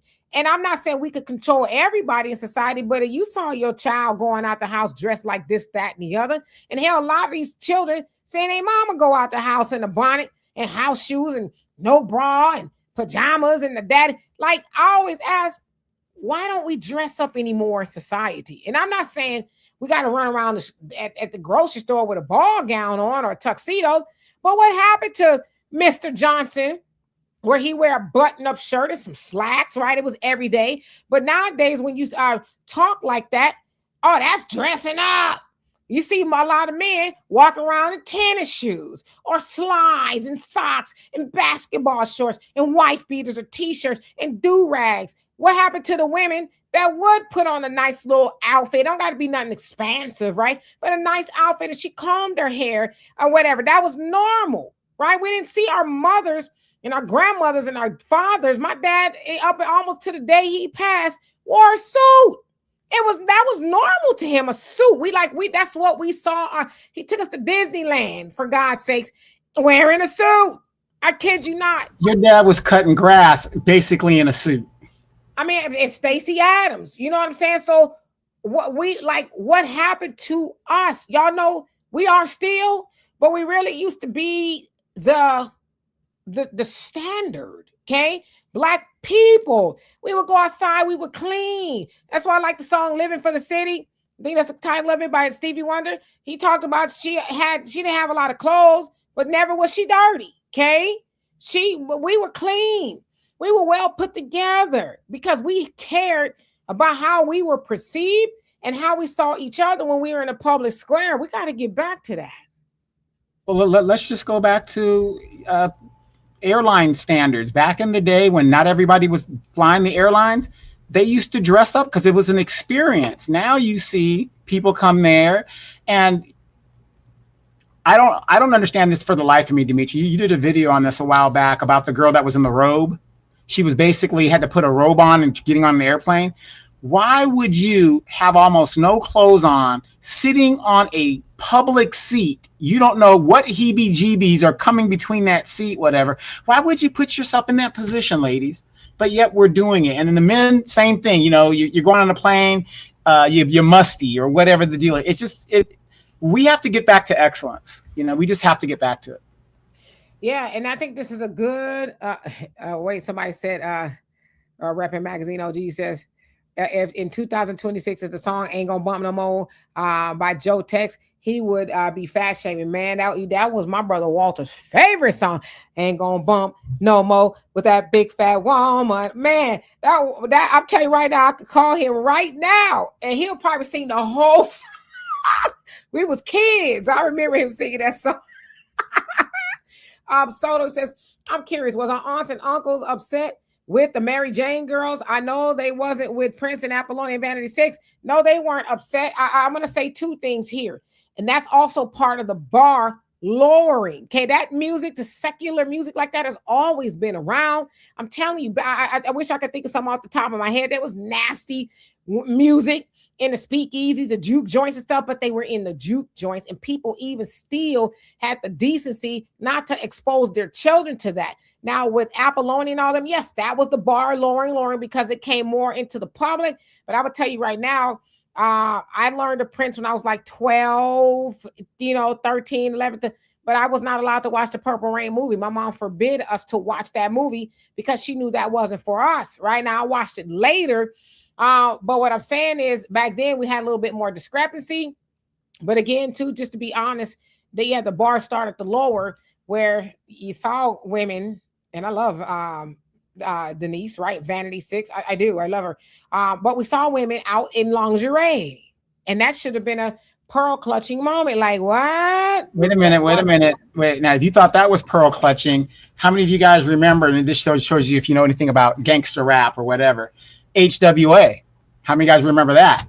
Yes. I thought that the bar was completely on the floor at that point. Yeah, no, it was on the, and listen, it was on the bar on the floor a long time ago. Yes, Covada's hair, because I know you dating yourself now, because I know what a Covada's is. Yeah, you dating yourself, but yeah, that men were clean, okay, clean shaven, clean cut. Men don't smell good anymore. Like I'm like if I'm in the store or whatever, back in the day, you smell a man's cologne. You're like, damn, what he got? You don't smell men no more. You smell funk. Okay. Like, I'm just saying, like, people don't, it should be pride in that. When you walk outside, like, I'm gonna be real with you. And I go to the gym, y'all see me, I look toe up from the floor up, but I'm at the gym, okay? But if I'm going somewhere else, I don't look like that. So we got to get back to that, because how can we expect our children to do that? Like somebody said, it was Christine, she's a comedian. She said, y'all got y'all little bitty babies outside with bonnets on. Y'all don't call me a baby's hair no more? Little braids, ponytails, plaits, something. Y'all putting bonnets on the kids and they outside with you with bonnet. I see that once a week. I'll be a whole family of bonnet heads outside. And I just wonder, like, what is that about, So yeah, Common Man says, that's the way it was, Dimitri. You would never go outside with dirty clothes, and especially dirty underwear. We get beat if we did. Absolutely. And Cynthia says, I'm waiting on my girl, Miss Erica Badu, to come back with some deep, dope beats and inspirational lyrics. I heard she was working on an album. Joe D was going on. She says, I think that our young people do not worry about what white people think about how they present themselves, because white people see us all the same no matter what we wear or education level. Yeah, we don't care what white people think about us. White people have never thought highly of us, never, ever, ever. You know, because they put us on those plantations. It wasn't because they thought highly of us. It's because they thought too much of themselves and they were lazy as hell. So we don't live our lives by the standards of white people, because we got to remember that white people live their lives by our standards. They went and got our mamas. I have to tell y'all, both my grandmas were domestics. They got my grandmas to go work in their houses, take care of their family and children and things like that. So we never want to judge ourselves by the standards of white people. They are not the standard. And I'm sorry that a lot of us have, not saying that about you, but a lot of us have learned that that's the standard. Is it really?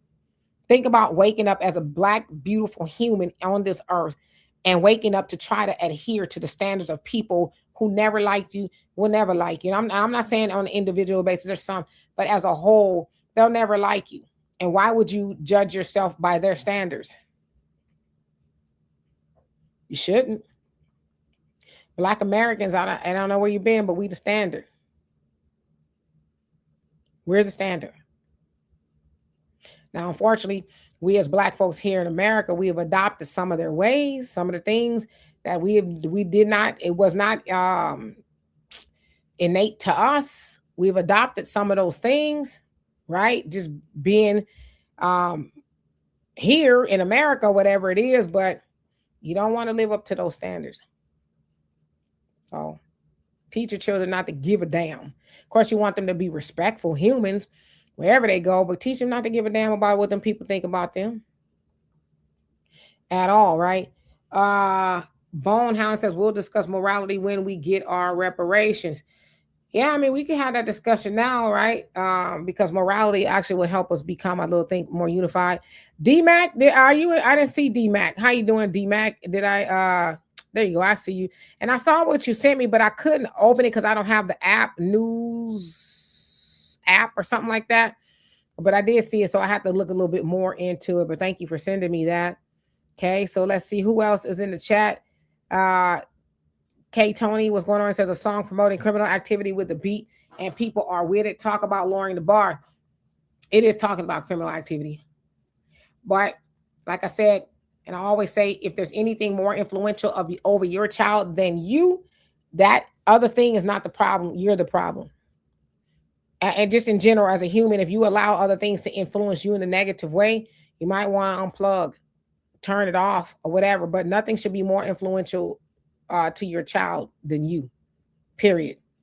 I hate them when I hear parents say, well, you know, they're watching the TV and it's corrupting the kids. No, you corrupting the kids, right? Even I saw in Chicago where they had a meeting with the teens and their parents, they said, well, you know, if we had something to do, and it's like, even if you had nothing to do, nobody's telling you to go out there and do some of those things, right, that you're doing. If you were sitting at home twiddling your thumbs, that should not make you go and wreak havoc onto the community. Not saying all of them are doing it.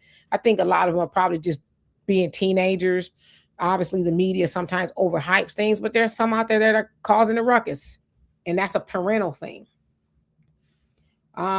So yeah, Derek, how you doing? Says the cologne is very watered down. You can put it on and you won't smell anything in an hour. I'm gonna tell you one thing, okay? It's the type of cologne, I think, because I have some pretty nice stuff, and I tell you, most of the stuff I did not buy. Most of them, probably 95% of the things that I have were given to me, and I got some pretty good bottles. I got the one that I'm wearing now is Carmina Creed. Okay, now I didn't buy it; it was given to me. It's about a 400 give or take bottle of perfume, and I just go, psh, and I smell it all day. If I go, psh, psh, it's too strong. Okay, so what I'm saying is sometimes it's probably the caliber, and I got all types of perfumes. So sometimes it just depends on what it is. You know what? I'm gonna add to this. I'm gonna give you the brothers the game. If you're looking for a real woman, fellas, and you want a cologne that's gonna attract a real woman, you use the cologne your daddy used. You use the cologne your granddaddy used. High Can't go karate. wrong with high karate or some Old Spice. You can't go wrong. You can't go wrong with Old Spice. Listen, don't get me started on Old Spice. I love the smell of Old Spice. Yeah, my high school sweetheart. Hey, Black America, how you doing? Jordan, what's going on with you? My high school sweetheart used to wear Old Spice. My Lord, I tell you what.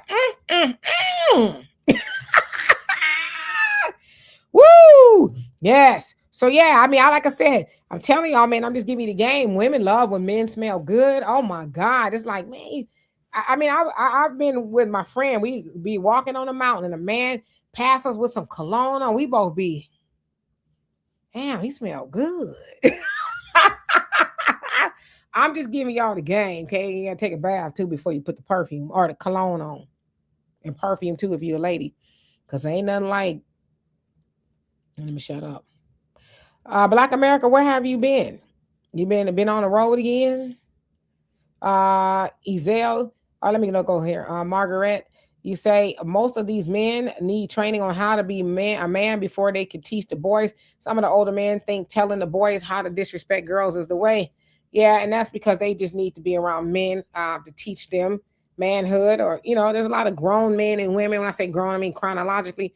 Grown men and women that do not know how to be that because they've never seen that as an example, So yeah, Ezel, he says, we know music, TV, etc. are used to project the image of Satan. It says TPS Kingdom of Darkness, falling test the spirits. He says Melchizedek, priesthood, true full gospel, one love, Yah restoration. Yes, that is true. That's actually Satan's ministry is music. Tyrone, how you doing? Hope you're doing well today. Common Man says, we think morality before and after we get reparations. Come on now. We always got to be of moral standing. Always. No, money shouldn't make us be moral, right? What? African Native says no garlic fragrance. Unless they making it into some type of cologne or perfume that smell good. I got a weird perfume that I got for a birthday present. It's called Nosferatu. Smells good. At first it smelled kind of Dracula. Mm-hmm. Yes. But then when it dries down, it smells good. One time I was in my office working and I saw my daughter come out of my room, and then sure enough, I saw her come out of my room, I smelled my perfume. I said, I know damn well you didn't spray all my good stuff, because that ain't a cheap bottle of perfume, okay? She sprayed it on to go to bed. I'm spraying something on to go. I said, you don't spray on that to go to bed. We joke about it to this day. You spray on the stuff that don't cost that. She said, I bought the bottle, okay? I'll put it on if I want to. Not for you to roll around in your sheets. A brute don't smell bad either. I like the old stuff. I really do. Chaps, yep. All of that. A Brave Bull. I ain't never heard no Brave Bull. That sounds kind of strong. I'll be sure you say Tom Ford. Tom Ford smells pretty good. Gray flannel. Yep. Y'all see, y'all coming with all the good stuff. Gray flannel was back at the Gap. My daddy's cologne was Aramis. Aramis. From the time as long as I can remember, Aramis is what he would wear. I would even remember him taking us to the department store, right, to get some Aramis. So yeah, my dad liked to smell good. Todd says, I need to get some Old Spice. Yeah, I'm telling you, it's something about it's very nostalgic. You know what it is? This is what I'm gonna tell you what it is, and then we're gonna get out of here. Okay, it's primal. When I say primal, it reminds me of when men were men, just men. That's what it reminds me of. Old Spice, right? So yeah. That it's almost like a pheromone, an aphrodisiac. Yeah, exactly. And that's why I said your grandfather wore it. I mean, yes. The real men wore it, and real women will respond to it. Absolutely. Before we get out of here, I need your opinion on this because we haven't talked about it yet. The TPS for the Haitians has expired. They have to get out of here ASAP. What is your thoughts on the Haitians having to leave officially now. And those Haitians that have businesses, what are they going to do? Of course, they've got lives. They built the nation. What do you feel about that as well? They built this nation. This nation is theirs. What's your thoughts? Hold on a second. Black America says, when they coming out, I'll be there in September.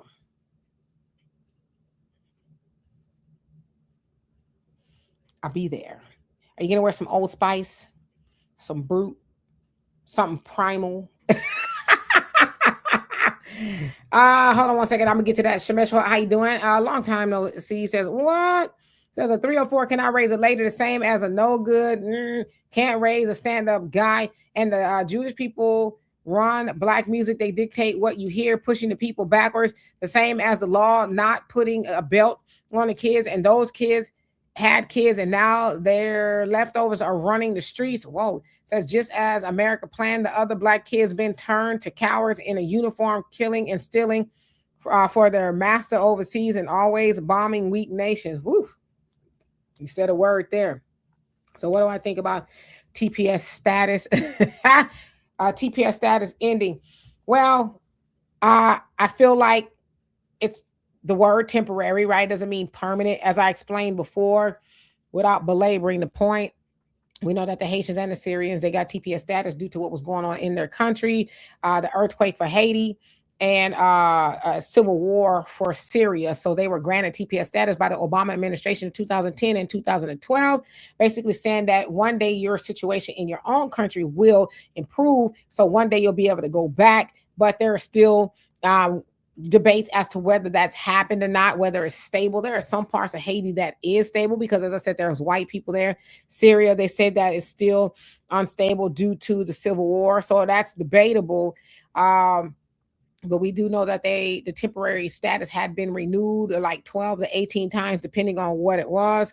And so I just feel like you knew this day was coming, that you should have worked on potentially getting a permanent status here. When Biden was in office, I know he didn't like the Haitians much. People don't talk about that, but he didn't like the Haitians, but he loved everybody else. I think that's when people should have probably taken advantage of becoming citizens, since they did open up the doors just a little bit wider and allowed people to come over. But see, the problem is with the Republicans and the Democrats, no matter what administration it was, they knew that people were here illegally. And I know temporary status people aren't here illegally. They're actually here legally, but they knew that they were here. They know that people are here illegally, and they let them do all that they wanted to do. Even Trump, he had mentioned it during his first term, but he didn't really pursue it much. But his second term, even before he got in, he said these things were going to happen, and people didn't take it seriously. And even the group of people who are being deported the most, I don't know, some people say it's the Latinos. I don't know. They didn't vote for Kamala like Black Americans did. They voted about 50% here and there for Trump and 50% for Kamala, even though she would have protected them. If you're here on a temporary protected status, I don't think you can vote. But I just think there was measures that they could have taken. And also the Democrats who are crying about it now, y'all left those people unprotected, because I don't know exactly what you could have done, but you probably could have done something to protect those people. You didn't do it. And now Trump is the boogeyman. And I think the other thing, and if you guys, of course, know 4th of July was yesterday, I don't celebrate, but if you look at any Democrats page or tweets or posts about it, they didn't really talk about you at all, not being free 250 years ago, our ancestors, 1776. You know what they talked about? They talked about this country being for all. Oh, and this is an immigrant country. This is a country, the independence for immigrants, and we built this country for all. That's what they talked about. They didn't talk about you. Right. So when I hear that the TPS status has ended for a certain group of people, I'm like, well, what did you do to make it permanent? And you didn't put the pressure. Yvette, what's her face? D. Clark. She's Jamaican, but she's over the Caribbean caucus. And what did she do for him? What hill did she die on to protect these people? And also, as I talked about on the African Diaspora News Channel, the Syrians, because I told y'all I was going to look into it, and somebody's like, why? Because I'm interested to see what people or other groups of people are doing. Y'all know a lot of them set up shop in our communities, those liquor stores and things. They're Arabs, right? They're white Arabs, but they set up shop in our communities, and they should have the same conversations that the Koreans and in the Asian community getting from us. They should also have the same thing because they brutalize our people as well. Yeah, and in closing, for those of you guys that don't know, you want to do your research on this. I was doing my research in the Caribbean and a lot of places around the world. They are banning Haitians from coming to their country because what they're finding out is, I guess there was a bunch of Haitians in Chile, and they got status down there. And then when they saw the goodies that were happening up here, these Haitians burned their whatever, they got rid of their status in Chile to come up here. And these guys are being banned all throughout the Caribbean and places like that. So it's getting pretty bad for them. And I'm not, saying that to be like mean to them or anything like that, but I do disagree. They did not build this country. And the way I look at it is this: some of them have been here for 18 years. Do you mean to tell me in 18 years, you cannot pick up, obviously you should be better than you were 18 years ago. So with that knowledge, with those degrees that they keep bragging about and how much better their country is with all the flags and all the stuff that they love, and be prideful for who you are. 18 years here, you take what you've gotten here, go back and make that country great. That's what they have to do. I mean, there's no ifs, ands, or buts about it, because obviously, since your country was so great, you didn't even bother to update your status here in the United States. Yeah, and I think that's a fair conversation as well, but again, as it's been pointed out too, Black Americans and Common Man, thank you so much for that. He says, get out is my response. After all, why should the Haitians care? I'm a dirty Black American. Y'all talk about that lady who said that. It says, after all, they're exactly who Dr. Anderson is talking about. They want to usurp us anyway. Get out. Yeah, and I think that's the other conversation that needs to be had. Black Americans, as Brother Phil said, we did not end the TPS status. We didn't give you TPS status. So why are you mad at us? And as other people have said, y'all not getting funky with white folks or Koreans or anybody else. Y'all mad with us. The people y'all say that are the worst and we don't have no culture and all these other things. Not all of them say that, right? So I was like, I don't know. Yeah, I think that as a conversation, maybe try to fix what you got going on. And Trump said that he's going to give you $2,100 a piece in the plane ticket, which you could, I guess, do some things with. I don't know. But I just know that Black Americans have to be for Black Americans for once, because we haven't been for a very long time, especially after segregation. We kind of left everything that we had going on thinking that we were going to meld together with our white society, and that never happened. Only thing that melded with white society is our vote and our money. And as somebody brought up Dr. Claude Anderson, look where it's gotten us. And he's warned us, Sister Brandy, my little homegirl in California, that's catching a little heat from the Latino community, but that's all right, because we got her back. But she even warned us. She tried to tell us. She showed us what, if y'all didn't catch that on African Diaspora News Channel, y'all should catch it, where she illustrated in Los Angeles where vendors, and a lot of them are more than likely, I'll say that, illegal there, Latinos, and they have taken over a portion of the Black community. I mean, there's just tents and vendors and vendors. You can't even walk down the street because they're blocked off the sidewalk. And from what she said, that some of those tents stay there overnight. So they don't have any, food handlers, cars and things like that. But Los Angeles, they're okay with that because they're, I don't know if they're a sanctuary city or they kind of operate like one, but they're very friendly to illegal immigrants. But they're very austere to Black Americans, because you could not, as a Black American, do any of the stuff that they do and get away with it. Okay. Also, the way the police department is set up somewhere in Los Angeles, they won't press their own people, but they'll press you all day long. All day long. You'll get kicked in the tailbone. But as I said in that video, that's our fault too, because of the way we vote. We're not for ourselves. We knew this day would be coming where, as Dr. Claude Anderson said, back in the day, it was whites in our population, Blacks, Hispanics. He says, at the way you're going, it's going to be whites, Hispanics, then you'll be 3 or 4. And he says, if you weren't getting anything at number 2, what do you think you'll get at number 3 and 4? And here we are. And he says, Black Americans, we're not going to have the numbers to fight everybody else. And so, unfortunately, you have to throw in the Haitian community, because they do along with not just them, but a lot of other communities come over here. And we're like, well, what about us? Y'all, I mean, you're watching the Democratic Party, who Black Americans vote for the most. When I say Black Americans, I'm saying collectively, we vote for them the most, but we see them crash out for illegal immigrants. That's just what they do. But yet we are told that we're horrible people. If you, let's say, voted for Trump, or you voted for the couch, or whatever it is, you're a horrible person. You should be uninvited to Thanksgiving and all the other things because you didn't go vote for the Democratic Party, who do nothing for you. But we were told to stop doing that.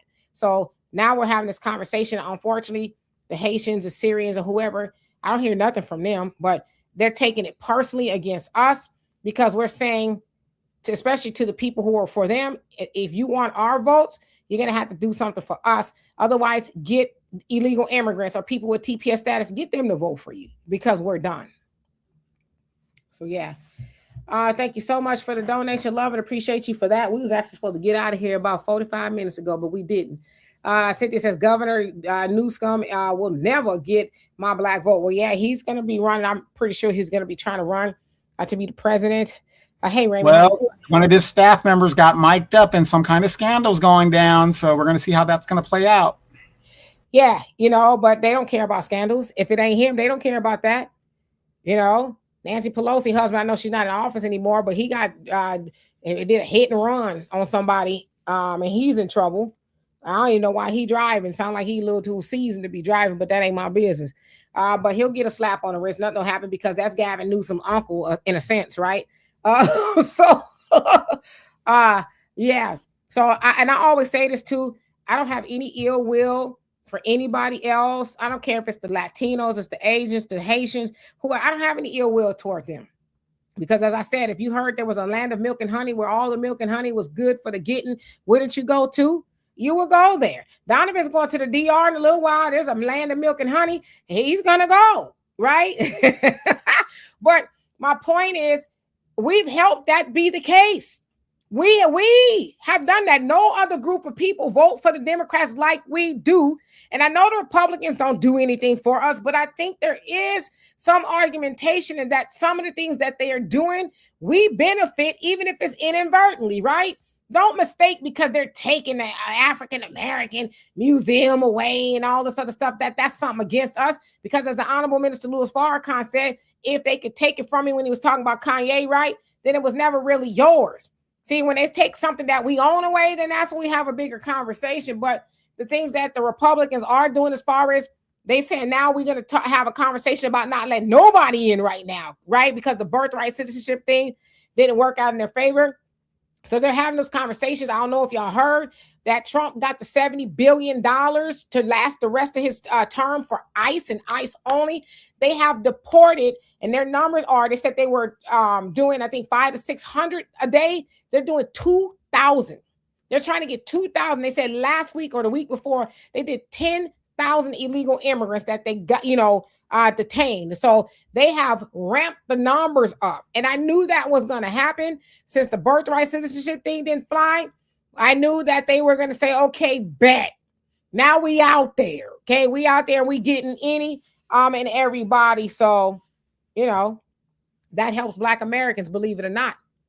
Because I've heard of a lot of Black folks personally and just, through word of mouth or whatever, said that now I can get a job. And you are starting to see a lot of Black people on jobs that you weren't seeing before.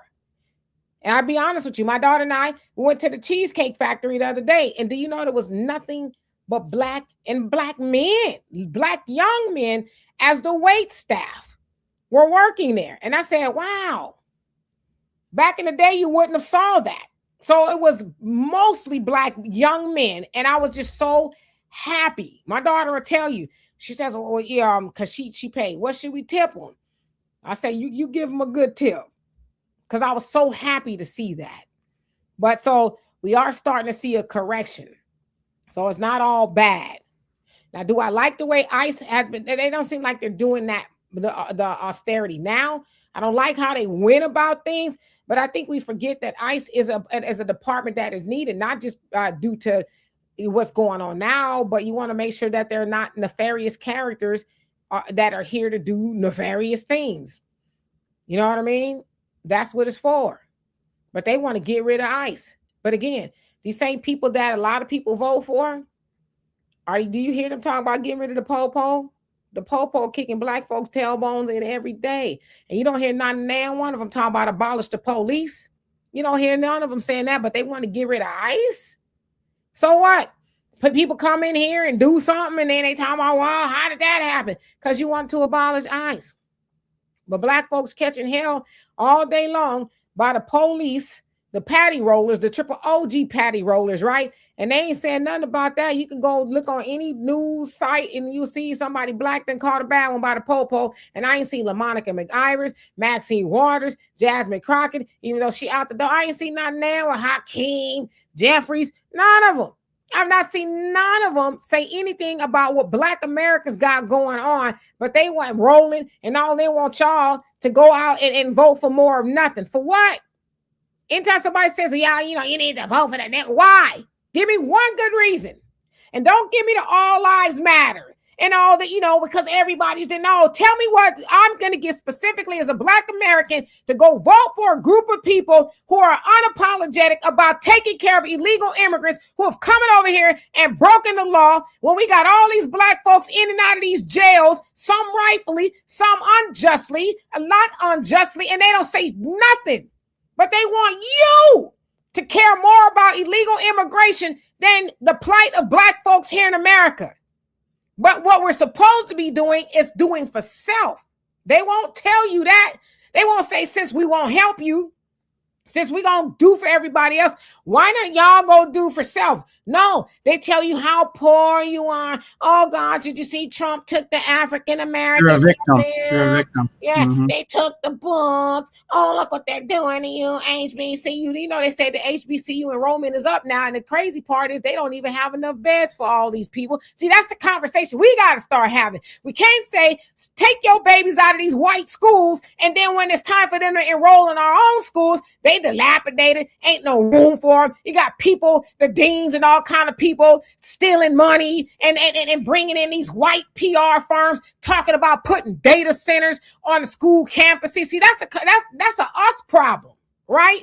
Because we have to educate ourselves, and that we won't do that. That's a problem. That's why I said I don't mind being a bad guy. I don't mind repeating things over and over and over again so that we can get it, because that's how I learn. Repetitiveness, right? So we have to really see what they don't want us to see. Are we a victim? Yes. We are one of the original victims, right? The indigenous people. Yes, we are a victim. No other group of people, even the Indians, right? They haven't had done to them what was done to us.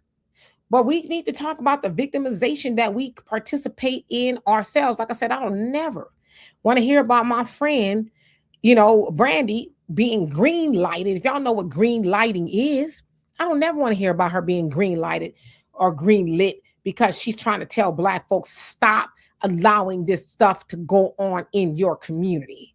She shouldn't be getting the other communities, the Latinos and all them, they guys feel like they own black folks.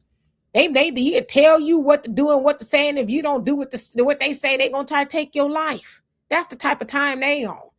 And then if you mad that they say the N-word, this, that, and the other, so what? It's just a word. Because they know we don't stick together. We're starting to. But they know what you're going to do. But my friend can't even raise awareness without them talking about taking her life. But they want to run around calling people the N-words and putting it all up in their music. All kind of stuff like that is normal. You don't hear have you heard a Democrat crash out about them calling us the N-words? Donovan, have you heard it? But sit up and call them something. Oh, well, we all need to be the NAACP, the CBC. All of them will have something to say. Well, speaking of the NAACP, they just took up the trans issue as one of their main focal points right now. They're mad. They're mad because that was before the Supreme Court. And they say, yeah, no, men or boys should not be in women and girls' sports. Yes, you can't do that.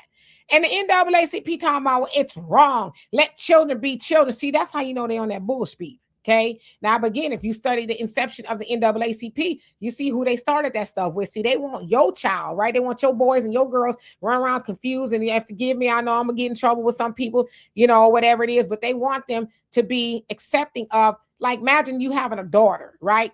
And she's learned how to do whatever sports, and then some guy who may put on a wig and maybe lowered his testosterone, now he want to enter into competition with your daughter. You wrong if you mad about that. That's the lunacy that we live in now, and that's the NAACP that's championing for that, and they want you as Black people to sign up with being all right with boys in sports with girls. Like that's common sense. But that's what I'm saying. When we lower the bar is so low to where things that are nonsensical, are they? Well, why? I don't see the problem with a boy putting on a wig and then he running and jumping and he getting all the gold medals. Sure. Why shouldn't the boy be allowed to go into a female locker room or a bathroom? Why shouldn't he be allowed to do that? If you're mad about that, you the problem. You the problem. If you look up and some boy or some dude with a wig whip out of Johnson in a woman's bathroom, and you wrong. That put you out of there, because when we accepting. I saw not too long ago where they hemmed up a dude and he was in the bathroom doing something, and I don't know if he was trans, but he taking videos of people's sons up in the damn bathroom. Well, I want my civil rights. And anytime that I go to jail, I don't want to go to a male prison. I want to go to a female prison, and I'm a fully functioning man. I should be allowed to go to a female prison. That's how nonsensical that is. Well, yeah, and that's a different conversation. A lot of people have fully had the trans, what they call sexual a thing. So I think that would be problematic to send them to that. I mean, if they're championing this type of stuff, maybe just have somewhere for them. Because I don't believe in putting people in danger, right? You don't want to put somebody who's completely had the surgery in a man's prison, right? Like that. I don't think you want. And also don't commit crimes if you've done that, right? To keep down the confusion or whatever. But yeah. But let's not forget the State of the Union this year. If you like Trump or you don't like Trump, it doesn't matter. He said we're all Americans and we can all agree that Americans should be taken care of first. Please stand with me. Only one Democrat, Fetterman, he was a senator, stood. And that basically tells you what the Democratic Party stands for. They don't stand for American people. They stand for immigrants. Yeah, that's true. And the Republicans ain't, I almost said a cuss word, but they ain't nothing. Yeah, no, it ain't that better, but it's common sense. No, but I'm saying it is. But, Fetterman, is he really a Democrat? I think we know he's a Zionist. No. I mean, he is. He's a Zionist, and he's got a lot of orange dust around his mouth as well. But when the Republicans, let's say when Obama was in office, they call them liars, all kind of foolishness. So they all see the problem with the politicians is the people, right? Vote them out. They up there playing games and arguing and fighting and doing stupid stuff. Vote them out. Right? Like, get people in there who are really going to be there to work and not be there for them and the foolishness. Yeah. But I want you guys to pay attention to this. I know we got to get out of here. I want you guys to pay attention to this. Do you know that why is it that when Joe Biden or Obama or the Democrats have all forms of government, there's going to be one or two senators that is going to hold up the whole legislation? That was Christine Sinema and Joe Manchin, right? Once they held up everything, we can't get you the Justice and Policing Act. We can't get you what we promised you. They got all these excuses. And, to me, as somebody who studies history, I look at this every time. They have everything that they can do. It's an excuse why, if Black people are going to benefit from a bill or something, they can't do it because they put these people in there. And notice Sinema left and Joe Manchin retired. There was some kind of, and this is my opinion, there was some kind of backdoor deal that bought these guys out to obstruct Joe Biden's agenda, whatever it was. So, I'll make all these promises, but when I get in there, we need to get these people set up so that they can obstruct it. But notice when the Republicans get in there, ain't no obstruction. And we're not Republicans here. I'm just pointing out facts. When the Republicans go in there, they do their agenda. period. The Democrats get in there. They promise if you get me the Senate, I'll get you the Justice and Policing Act. I'll get you this, that. They make all of these promises to us. Then they get in there. Oh, well, it wasn't me. Joe Manchin is holding up the bill, or the parliamentarian is holding up the bill. This person, that person. But let it be for illegals or anybody else, or the Asian crime bill, unilateral support across the board. Have you guys noticed that? Yeah, and they're all in the same game. They all faking and shaking. Every last one of them. They may act like they don't like this or that, but at the end of the day, they're all making more money than you. Okay, politics has become, I mean, there's always been money in politics, a problem with money in politics or whatever. And the Supreme Court basically said, hey, you can use as much money as you want now, out in the open, for lack of better words. But yeah, it's about money. It's not about people no more. It's about money. And they're all going to play, same bird facing east. They're all going to play the game like, okay, we're going to go out there and pretend we hate each other. And then, we're going to give the American people something to do as the capitalists, right? They moving this, that, and the other and all this other stuff. So, yeah, they know we ain't paying attention. See, when you pay attention, then so much stuff don't get by you. So it's all about knowing. That's what my dad used to always say. It's all about knowing. And they know we don't know because we don't want to know, because we think as long as I'm fighting for team blue or team red, I got some say so. That's democracy. Well, if you had democracy, then the country would run the way we wanted it to run, wouldn't it?